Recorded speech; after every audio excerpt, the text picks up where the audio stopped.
ऐसे ही आप लोग उम्मीद करते हैं बहुत अच्छे होंगे और रीजनिंग का इस क्लास में आप सभी का स्वागत है। दोस्त, रीजनिंग जो चल रहा है, आज वेन डायग्राम जो चैप्टर स्टार्ट हुआ है उसमें से आज क्लास दूसरा है। और आज के क्लास में टोटल एग्जाम में यानी बहुत सारे पेपर में जितने भी प्रश्न छपे हुए हैं, जो पूछे गए हैं, यानी बोले तो प्रीवियस ईयर के प्रश्न जितने भी अदर एग्जाम में पूछे गए हैं, उन सारे प्रश्न को आज हम लोग चलिए क्वेश्चन को स्टार्ट करते हैं। और क्वेश्चन नंबर 1 है और देखिए वेन डायग्राम से टाइप 1 का टोटल आपको 29 क्वेश्चन कराएंगे इसी वीडियो में, जो एग्जाम में पूछे गए हैं। जैसे आप देख रहे हैं कि एसएससी स्टेनो एग्जाम 2019 में पूछा गया है ये क्वेश्चन। अब क्वेश्चन देखिए, क्वेश्चन कर रहा है कि उस वेन आरेख का चयन करें जो दिए गए वर्गों को बेहतर ढंग से दर्शाता है। सो यहाँ पे है शुतुरमुर्ग, सांप और मेढक। देखिए शुतुरमुर्ग एक अलग प्राणी का दिख रहा है, सांप भी एक अलग प्राणी है और मेढक भी एक अलग जाति के प्राणी है। तीनों अलग अलग जाति के प्राणी देख रहे हैं, तो तीनों के लिए हम अलग अलग आकृति बनाएंगे। सो यहाँ पे आंसर क्या होगा? बिल्कुल सी नंबर होगा। पहला वीडियो आप देख कर आए हैं इसीलिए आप ऐसा आंसर मान रहे हैं। चलिए देखते हैं अगले क्वेश्चन की तरफ। बहुत ईजी है, जब आपके दिमाग में आकृति छप जाएगा ना तो आप पेन उठाने की जरूरत ही नहीं है भैया। चलिए देखिए क्वेश्चन नंबर 2 है, उस वेन आरेख का चयन करें जो दिए गए वर्गों को बेहतर ढंग से दर्शाता है, जैसे धातु, चांदी और सोना। अच्छा एक बात बताइए, धातु जो होता है इसके अंतर्गत चांदी और सोना आएगा कि नहीं?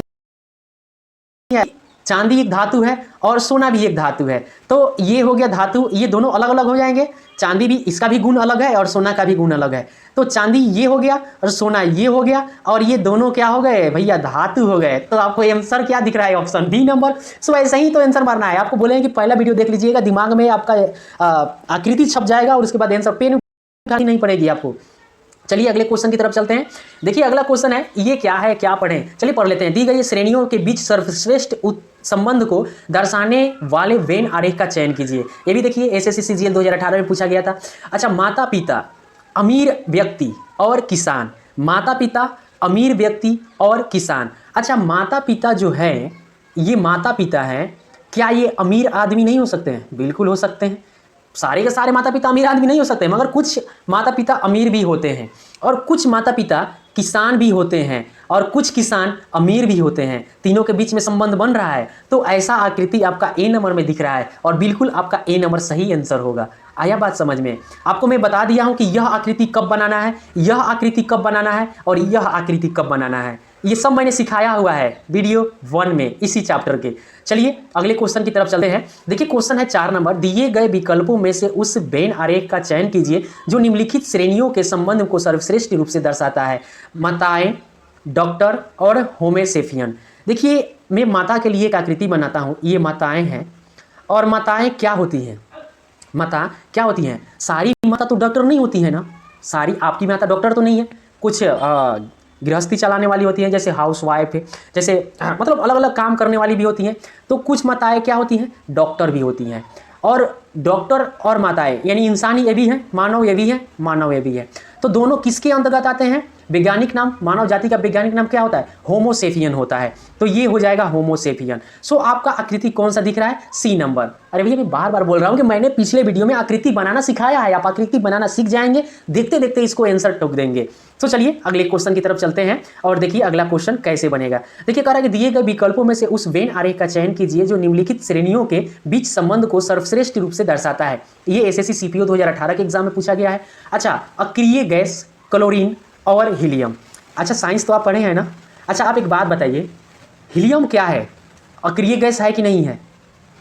बोलिए बोलिए। हाँ बिल्कुल, हीलियम जो होता है भैया, हीलियम जो होता है ये होता है अक्रिय गैस। क्या? अक्रिय गैस हीलियम होता है, अक्रिय गैस। और क्या होता है? क्लोरीन जो होता है, ये अलग गैस यहाँ पे दिया है, क्लोरीन अलग गैस दिया है। तो आपका कौन सा ऑप्शन दिख रहा है ऐसा? अच्छा डी नंबर है। बहुत अच्छा, मजा तो आ रहा होगा, तो चैनल को सब्सक्राइब करके बेल आइकन को दबा दीजिए। चलिए चलते हैं अगले क्वेश्चन की तरफ। देखिए अगला आपके पास क्वेश्चन है कि निम्नलिखित में से कौन सा वेन आरेख त्रिकोण, षष्ठकोण और ज्यामितीय आकृति के बीच संबंध को अच्छा दर्शाता है? अच्छा त्रिकोण, ये ज्यामितीय आकृति तो है मगर एक षष्ठकोण से अलग है। ये षष्ठकोण हो गया और ये त्रिकोण हो गया, और दोनों क्या है? ये ज्यामितीय आकृति है। ये दोनों क्या है? ज्यामितीय आकृति के अंतर्गत क्या आएगा? त्रिभुज भी आएगा और षष्ठकोण भी आएगा। सो आपका आंसर क्या होगा? C number. देखिए अगर क्लास नहीं भी कर रहे हैं तो बिल्कुल आप क्लास यहाँ पे कीजिए और आपको पूरा समझ में आएगा। अलग अलग एग्जाम में जितने भी सारे प्रश्न पूछे गए हैं, सारे प्रश्न को मैं यहाँ पे सॉल्व करा रहा हूँ। अब देखिए क्वेश्चन प्रश्न संख्या 7 और 8 नीचे दर्शाए गए चित्र P, Q, R, S और T तीन शब्दों के समूह से चार विकल्पों में प्रदर्शित किया गया है, उन विकल्प को चित्र में प्रदर्शित नहीं होता। कौन सा विकल्प चित्र में प्रदर्शित नहीं होता है? अच्छा, चार ऑप्शन दिया गया है। अब देखिए यहाँ पे आपको आकृति बनाना है, जो मैंने पिछले वीडियो में सिखाया है वो आपका यहाँ पे अब काम आएगा। देखिए कैसे कैसे। अब आप एक बात बताइए, मुर्गी, कुत्ता और बिल्ली तीनों अलग अलग जाति के प्राणी हैं, तो ऑप्शन ए में आपको तीनों अलग अलग आकृति बनाना है। ऑप्शन बी में चीता, पशु और हाथी, बिल्कुल मैंने सिखाया है आपको ये सारा बनाना। चीता भी एक अलग प्राणी है, हाथी भी एक अलग प्राणी है, मगर दोनों किसके अंतर्गत आते हैं? पशु के अंतर्गत आते हैं। ऑप्शन सी, पशु, कुत्ता और बिल्ली। देखिए कुत्ता एक अलग प्राणी है, अलग जाति के प्राणी है, और बिल्ली भी एक अलग जाति की प्राणी है, और ये दोनों क्या है? पशु है। ठीक है, ऑप्शन डी। अच्छा, पतंग, यार्ड और नर्स। पतंग, यार्ड और नर्स ये तीनों क्या होते हैं? यार्ड, पलंग, सॉरी पलंग है ना, पलंग, यार्ड और नर्स। देखो पलंग और यार्ड और ये नर्स, नर्स एक अलग आएगा। हाँ, पलंग, यार्ड। अच्छा, पलंग जो है यार्ड के अंतर्गत आएगा और नर्स एक अलग आएगा। ठीक है, तो आप एक बात बताइए, इसमें से कौन सा ऑप्शन इन चारों पांचों आकृति में से नहीं है? तो आप ऑप्शन ए देख रहे हैं कि भैया ए ऑप्शन ऐसा आकृति बनेगा जो इन सब में से नहीं है, तो आपका आंसर क्या होगा? ए नंबर होगा। यहाँ पे साफ साफ बोला है कौन सा विकल्प चित्र से प्रदर्शित नहीं होता है, तो ये ऑप्शन ये नहीं होता है। अब ऑप्शन बी की तरफ हम चलेंगे तो यहाँ पे आप देखेंगे कि रंग, लाल और नीला। देखिए रंग, लाल और नीला, इसका आकृति कैसे बनेगा आप बताइए? रंग, लाल और नीला। देखिए ये लाल और नीला, ऑप्शन हम ए लेते हैं। लाल और नीला ये दोनों क्या है? ये दोनों रंग के हैं। लाल और नीला दोनों क्या है? रंग है ना, तो ये रंग के अंतर्गत आएंगे लाल और नीला। हम अब बी नंबर लेंगे, रंग, कपड़ा और व्यापारी। देखिए रंग एक अलग होगा, बी नंबर। कपड़ा एक अलग आकृति बनाएगा और व्यापारी एक अलग आकृति बनाएगा। सो बी नंबर एक ऐसा ऑप्शन है जो इन चारों पांचों ऑप्शन में से मेल नहीं खा रहा है, तो यहाँ पे आपका आंसर क्या होगा? बी नंबर होगा। मैं बार बार बोल रहा हूँ, अगर ऐसा प्रश्न आपको दे दे तो आप क्या करिएगा? तो क्या कुछ नहीं करना है, इसका इस वेन डायग्राम का वीडियो नंबर 1 यानी पार्ट 1 जाकर के देखिए, आपको आकृति बनाने आ जाएगा और ऐसे प्रश्न को आप यूं चुटकियों में सॉल्व कर दीजिएगा। चलिए चलते हैं अगले प्रश्न की तरफ। देखिए हमारे पास जो अगला प्रश्न है, उस वेन आरेख को चुने जो नीचे दिए गए वर्गों को सर्वश्रेष्ठ रूप से दिखाता है। अच्छा, राज्य, जा और शहर। देखिए ये क्या है? हम एक देखिए यहाँ से आपको समझ में आ रहा होगा कि शहर जब मिल जाएगा तो राज्य, सॉरी जिला बनेगा, और जिला मिलेगा तो राज्य बनेगा, और राज्य मिलेगा तो देश बनेगा। तो ये क्या होगा? आपका शहर हो जाएगा। शहर मिल गया भैया, तो भैया क्या बनेगा? जिला बनेगा, जिला बनेगा, और जब जिला मिल जाएगा तो क्या बनेगा? बताइए क्या बनेगा? राज्य बनेगा। तो ये आपका राज्य हो गया। आई बात समझ में? सो कौन सा ऑप्शन दिख रहा है आपको? ए नंबर। बिल्कुल आपका ए नंबर यहाँ पे तो दिख रहा है ना, मगर सी नंबर ऑप्शन सही होगा। कभी कभी कंफ्यूजन यहाँ पे होता है कि आप तो यहाँ ए देख करके डायरेक्ट ऑप्शन में ए टिक लगा देते हैं, मगर वो आपका आंसर सही होते हुए भी गलत हो जाता है। सो आपका आंसर यहाँ पे सी होता है। चलिए चलते हैं अगले क्वेश्चन की तरफ। देखिए आपके पास अगला जो क्वेश्चन है, उस आकृति का चयन करें जो निम्नलिखित श्रेणियों के बीच संबंध को सर्वोत्तम ढंग से निरूपित करता है। अब देखिए फार्मासिस्ट, पेशेवर, आर्किटेक्चर और बढ़ई। देखिए आपको मैं बता रहा हूँ ये जो आकृति बनेगा कैसा बनेगा, आप जरा सोचिए कि देखिए पेशेवर के अंतर्गत ये जो बड़ा आकृति हम बनाएंगे, पेशेवर यानी कारीगर हम बोल सकते हैं उसको, पेशेवर, इसके अंतर्गत आपको क्या आएंगे? फार्मासिस्ट भी आ जाएंगे, आर्किटेक्ट भी आ जाएंगे और बढ़ई आ जाएंगे। ये तीनों क्या कहेंगे? कारीगर कहेंगे या पेशेवर कहेंगे। सो आपका यहाँ पे ऑप्शन कौन सा होगा? सी नंबर होगा। चलिए अगला क्वेश्चन देखते हैं। देखिए अगला क्वेश्चन है, निम्नलिखित में से कौन सा वेन आरेख महिलाओं, माताओं और डॉक्टर के बीच संबंध को सर्वश्रेष्ठ रूप से दर्शाता है? कौन? महिलाओं, माताओं और डॉक्टर के बीच संबंध को दर्शाता है। अच्छा बताइए, माताएं जो होती हैं ये क्या होती हैं? महिलाएं होती हैं। क्या महिलाएं होती हैं कि नहीं होती हैं? बिल्कुल होती हैं। और माताएं क्या होती है? महिलाएं होती है। और कुछ माताएं क्या होती है? डॉक्टर भी होती है। सो आपका आंसर यहाँ पे क्या होगा? आपका ए नंबर आंसर होगा, ऑप्शन ए होगा। आई बात समझ में? अब चलते हैं अगले क्वेश्चन की तरफ। देखिए अगला क्वेश्चन है कि विकल्पों में दिया गया कौन सा वेन आरेख निम्नलिखित को उचित रूप से दर्शाता है? सभी लड़के विद्यार्थी हैं और कुछ लड़के नर्तक हैं। सभी लड़के, ये जितने भी सारे लड़के हैं ये क्या हैं? विद्यार्थी हैं। क्या हैं? विद्यार्थी हैं, विद्यार्थी हैं। और कुछ लड़के यानी यहाँ से उठाएंगे, कुछ लड़के क्या है? नर्तक हैं। क्या है? कुछ लड़के नर्तक है। सो कौन सा आकृति बना आपका, बताइए। सी नंबर बना ना, तो आपको ऐसे आंसर देना है। चलिए अगले क्वेश्चन की तरफ चलते हैं। कह रहा है कि नीचे दिए गए वेन आरेख के लिए उचित समुच्चय का चयन कीजिए। देखिए यहाँ पे 4 ऑप्शन दिया हुआ है, ए बी सी करके 3 आकृति दिया गया है और अब आपको इसको चुनना है। देखिए पुरुष, पिता और डॉक्टर। देखिए यह जब आप आकृति बनाइएगा तो कैसे बनाइएगा, ये हो गया पुरुष, पुरुष हो गए। कुछ पुरुष क्या होते हैं, पिता भी होते हैं, और कुछ पुरुष क्या होते हैं, डॉक्टर भी होते हैं। ए नंबर के लिए तो यह आकृति बनेगा। सो ये ऑप्शन गलत। डॉक्टर, मानव और क्या, गाय। सभी मानव तो डॉक्टर नहीं होंगे, तो ये डॉक्टर हो गया, ये मानव हो गया और ये अलग जाति का गाय हो गया। सो इसके लिए भी ये आकृति बना, ये भी गलत हो गया। बिल्ली, खिलौने और लड़की तीनों अलग अलग जाति का दिख रहा है, तो इसके लिए आकृति ये बनेगा। अब जो बच गया सो आपका क्या हो जाएगा, आंसर हो जाएगा ऑफिस बॉय, सरकारी कर्मचारी और शिक्षित व्यक्ति। देखिए यहाँ पे इसको हम ऑफिस बॉय मानते हैं, तो कुछ ऑफिस बॉय होते हैं जो सरकारी कर्मचारी भी होते हैं। ऐसा नहीं है कि सारे ऑफिस बॉय सरकारी कर्मचारी ही होंगे, क्योंकि कुछ ऑफिस बॉय प्राइवेट में भी काम करते हैं और सरकारी कर्मचारी शिक्षित हो सकते हैं। ऐसे नहीं है कि सारे शिक्षित व्यक्ति क्या होंगे, सरकारी कर्मचारी भी होंगे। ठीक है, तो यह आकृति आपको बनेगा। सो क्या, डी नंबर है। अगला क्वेश्चन आपके सामने है। देखिए अगला जो क्वेश्चन है, 2 क्वेश्चन एक ही साथ आया है और ये एसएससी सीपीयू के एग्जाम 2017 में पूछा गया है। कह रहा है कि पेड़, शाखा और जड़। आप एक बात सोचिए, पेड़ के अंदर शाखा और जड़ नहीं आएगा, जो डाली जिसको बोलते हैं, ये हम पेड़ बना दिए, पेड़ हो गया। ये क्या है, पेड़ है। और पेड़ के अंदर क्या आएगा, शाखा निकलेगा और क्या निकलेगा, जड़ निकलेगा। पेड़ के अंदर ही ना होगा। सो आपका ऑप्शन कौन सा होगा, बी नंबर होगा। अब यहाँ पे देखते हैं 15 नंबर क्वेश्चन, कमीज, पतलून और कपड़े। अच्छा आप यहाँ पे चुनिए, किसको चुनिएगा, कपड़ा को पकड़िए। कपड़ा को जब आप पकड़िएगा तो कपड़ा से आप क्या बना सकते हैं, बताइए। कपड़ा से आप पतलून भी बना सकते हैं और कपड़ा से आप क्या बना लीजिएगा, कमीज भी बना लीजिएगा। सो आपका आंसर क्या हो जाएगा, कौन सा दिख रहा है, ओहो ऐसा आकृति नहीं बना, तो कौन सा इसमें आंसर होगा जी। अच्छा पनीर, अच्छा तो अच्छा देखिए, जब ऐसा आकृति नहीं दिख रहा है सो आपका आकृति ऐसे बनेगा, पतलून। और देखिए पतलून और कमीज दोनों अलग अलग प्रकार के वस्त्र हैं पहनने वाले, और ये हो जाएगा क्या, कपड़ा। सो आपका क्या होगा इसमें से, ए नंबर आपका आंसर होगा। आई बात समझ में। चलते हैं अगले प्रश्न की तरफ।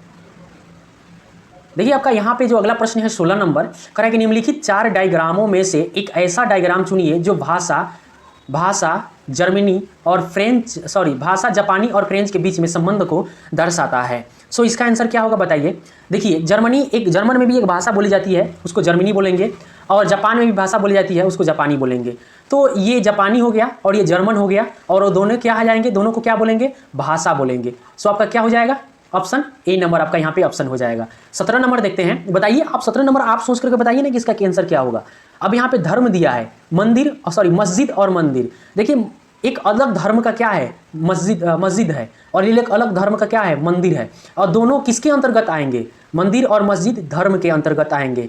सो आपका आंसर क्या होगा, ऐसा सी नंबर आंसर होगा। अब तो आप भी बना सकते हैं, लेकिन पूरा वीडियो देखिए, आपका यहाँ से पूरा डाउट क्लियर हो जाएगा। अब 18 नंबर प्रश्न है, निम्नलिखित में से कौन सी आकृति मच्छर, चींटी और कीट के बीच संबंध को सर्वोत्तम तरीके से निरूपित करता है। अच्छा यहाँ पे लिख रहा है मच्छर, चींटी और कीट। अच्छा बताइए, मच्छर एक अलग प्रजाति का जीव है, चींटी भी एक अलग प्रजाति का जीव है, और दोनों किसके अंतर्गत आएंगे, कीट के अंतर्गत आएंगे। किसके अंतर्गत, कीट के अंतर्गत। सो आपका आंसर क्या होगा, सी नंबर आंसर होगा। ये भी एग्जाम में पूछा गया प्रश्न है, मैंने बोला था पहले ही कि सारे प्रश्न पूछे गए हैं जो मैं आपको प्रश्न कराने वाला हूं। अब 19 नंबर बताइए, निम्नलिखित में से कौन सा आरेख शाक भक्षी, बाघ और पशु के बीच में संबंध को दर्शाता है। देखिए यहाँ पे आपको समझने वाली बात है, ये प्रश्न आप समझिए। देखिए एक बाघ एक अलग जाति का प्राणी होता है, और शाक भक्षी भी एक अलग जाति का प्राणी होता है। शाक भक्षी में वैसे प्राणी आते हैं जो पेड़ पौधे शाकाहारी होते हैं, वो घास भूसा खाते हैं, वो शाकाहारी होते हैं, जैसे खरगोश हो गया, हिरण हो गया, ऊँट हो गया। ये जो जितने भी शाकाहारी होते हैं ना, वो जीव आते हैं, तो ये अलग जाति का एक पशु हो जाएगा। और ये दोनों किसके अंतर्गत आएंगे, ये आएंगे पशु के अंतर्गत। सो आपका आंसर क्या होगा, बी नंबर आंसर होगा। आई बात समझ में। अब चलते हैं अगले क्वेश्चन की तरफ। आप देखिए अगला क्वेश्चन, वह आरेख चुनिए जो नीचे दिए गए वर्ग के बीच संबंध का सही निरूपण करता है। पुलिस, चोर और अपराधी। आप एक बात बताइए, आप जब चोरी कीजिएगा तो आप क्या बन जाइएगा, अपराधी की बनिएगा, क्योंकि आपने अपराध किया चोरी करके, तो आप बन जाइएगा अपराधी। अपराधी, उसके बाद पुलिस आएगा, तो पुलिस क्या करेगा, आपको सजा देगा।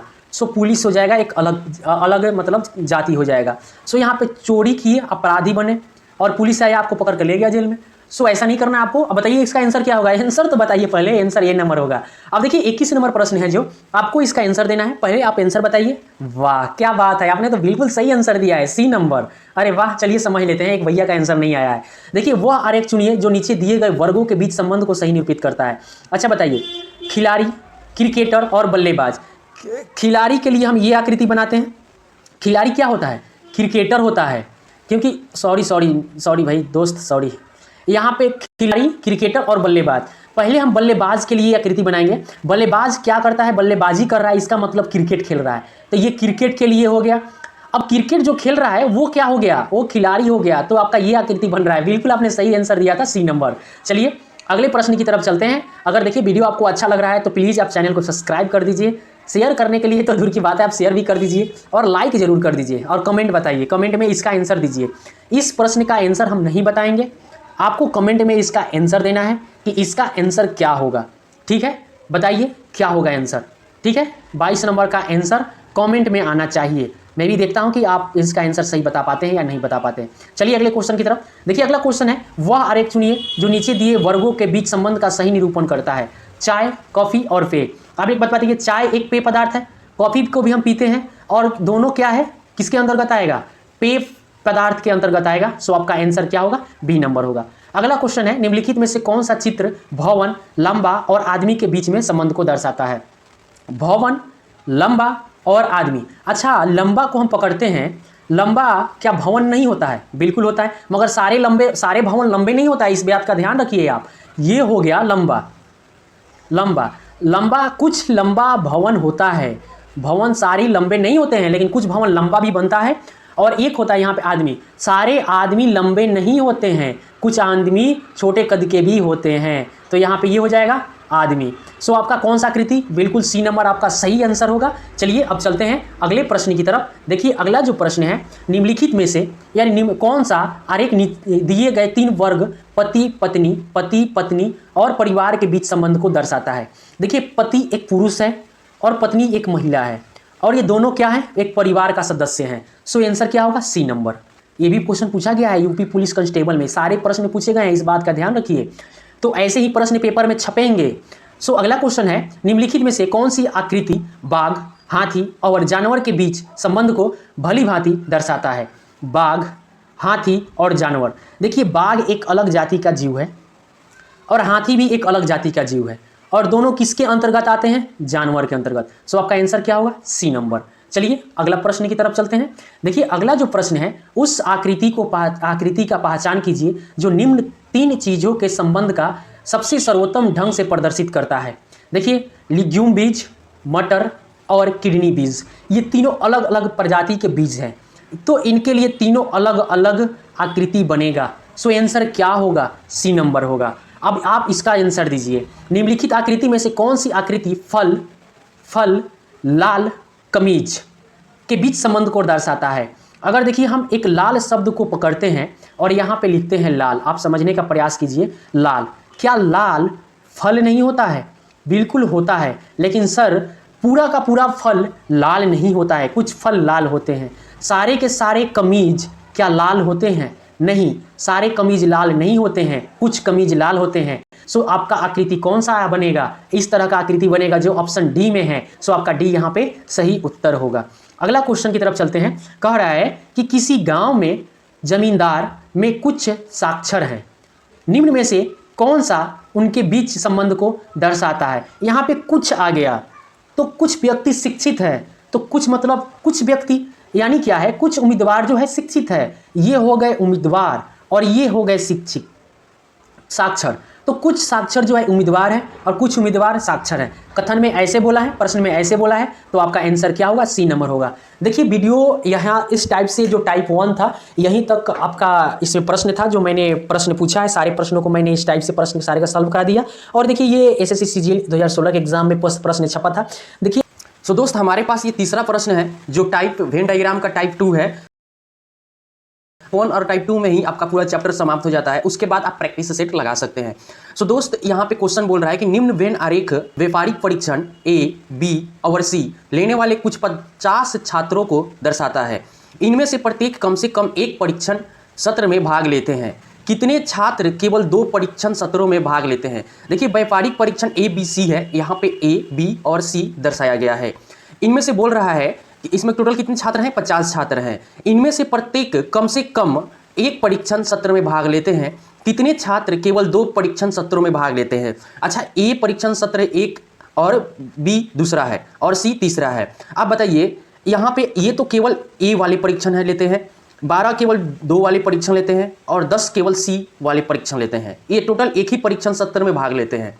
ठीक है, अब 2 वाला पूछ रहा है, तो आप ये बताइए परीक्षण B और परीक्षण A में हम ये गोल आकृति देखते हैं, इसमें 4 ऐसा आ रहा है कि 2 सत्र में भाग ले रहा है, फिर 5 2 सत्रों में भाग ले रहा है, A और C में भाग ले रहा है, फिर 4 जो है ये किस में ले रहा है? C और B में ले रहा है। हम 4 प्लस हम 5 करेंगे, टोटल कितने हो जाएगा? 8 5 13 हो जाएगा। तो टोटल जो यहाँ पे क्वेश्चन पूछ रहा है कितने छात्र केवल 2 परीक्षण सत्रों में भाग लेते हैं, तो यहाँ पे मेरा क्या हो जाएगा? 13। सो 13 क्या होगा? D number. ऐसे ही क्वेश्चन आपको टाइप बी से पेपर में छपते हैं, जो पेपर में यहाँ पे छपा हुआ प्रश्न है। चलिए हम अगला प्रश्न देखते हैं। देखिए अगला जो प्रश्न है कह रहा है कि वह क्षेत्र ज्ञात कीजिए जो जीव विज्ञान और कंप्यूटर पढ़ने वाले हैं किंतु गणित न पढ़ने वाले छात्रों को दर्शाता है। अच्छा, आपको देखिए यहाँ पे गणित के छात्र यहाँ पे हैं इस घेरे में, इसमें जीव विज्ञान के हैं और इसमें कंप्यूटर के हैं। आपको वह क्षेत्र ज्ञात करना है जो जीव विज्ञान और कंप्यूटर पढ़ने वाले हैं किंतु गणित न पढ़ने वाले हैं। गणित कहाँ है? इस क्षेत्र में जितने भी आते हैं इसमें तो गणित पढ़ने वाले हैं। ठीक है, गणित के साथ साथ और विषय पढ़ते हैं। आपको वह क्षेत्र ज्ञात करना है जो जीव विज्ञान के साथ साथ कंप्यूटर भी पढ़ते हैं। तो जीव विज्ञान के साथ साथ कंप्यूटर पढ़ने वाला संख्या ये 7 आपको दिख रहा है जो दोनों में आ रहा है। सो आपका आंसर क्या होगा? C नंबर होगा। केवल अगर पूछे कि केवल कंप्यूटर पढ़ने वाले छात्र कितने हैं, तो 3 है। जीव विज्ञान पढ़ने वाले छात्र कितने हैं? केवल 2। और गणित पढ़ने वाले केवल छात्र कितने हैं? 1 है। अगर क्वेश्चन आपसे ये पूछ ले कि वैसे छात्र ज्ञात कीजिए जो गणित के साथ साथ जीव विज्ञान भी पढ़ते हैं और कंप्यूटर में भी रुचि रखते हैं, यानी कंप्यूटर भी पढ़ते हैं, तो ये आपका आंसर क्या हो जाएगा? यहाँ पे तीनों पढ़ने वाले संख्या 5 है, 2 पढ़ने वाले 4 हैं यहाँ पे जो गणित और भी जीव विज्ञान पढ़ते हैं, और जो गणित और कंप्यूटर पढ़ने वाले की संख्या कितनी है? यहाँ पे 6 है।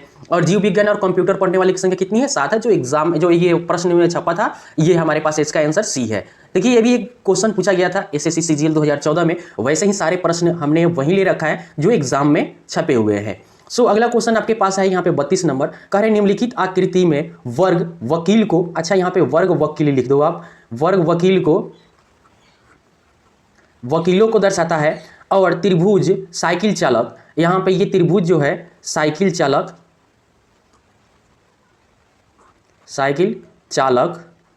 ये साइकिल चालक हो गए। ठीक, और दर्शाता है वृत्त पुरुषों को दर्शाता है। वृत्त जो है किसको दर्शा रहा है? पुरुषों को, तो यहाँ पे हम पुरुषों लिख देते हैं। वृत्त पुरुषों को दर्शा रहा है। आयत स्नातकोत्तर को दर्शा रहा है।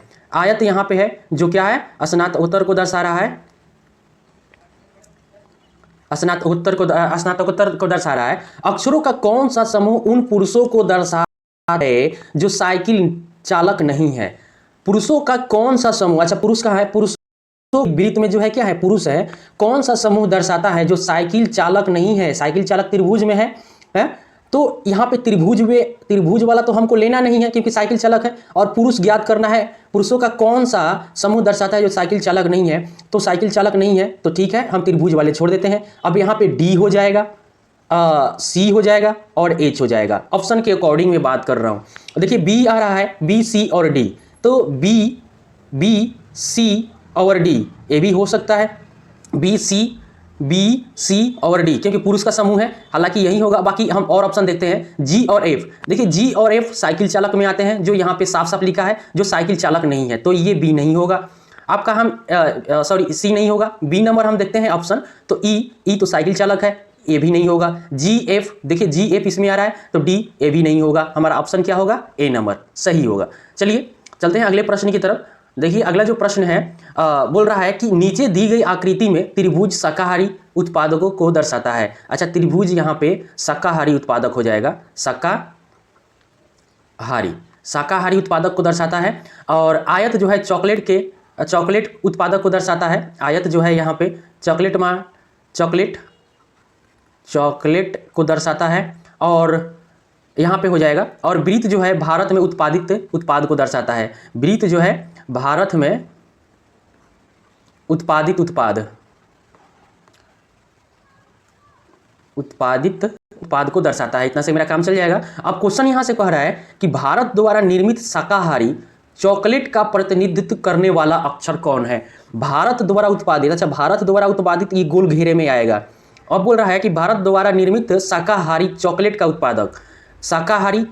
उत्पादक, तो यहाँ पे तीनों में पूछ रहा है। तीनों में पूछ रहा है कि भारत द्वारा निर्मित शाकाहारी चॉकलेट का उत्पादक, तो तीनों में जो आ रहा है, तीनों में वह हमको चुनना है। अगर हम यहाँ पे ए ले हैं तो देखिए ये भारत में उत्पादित हो रहा है, शाकाहारी में भी आ रहा है और चॉकलेट भी है, तो इसका आंसर क्या होगा?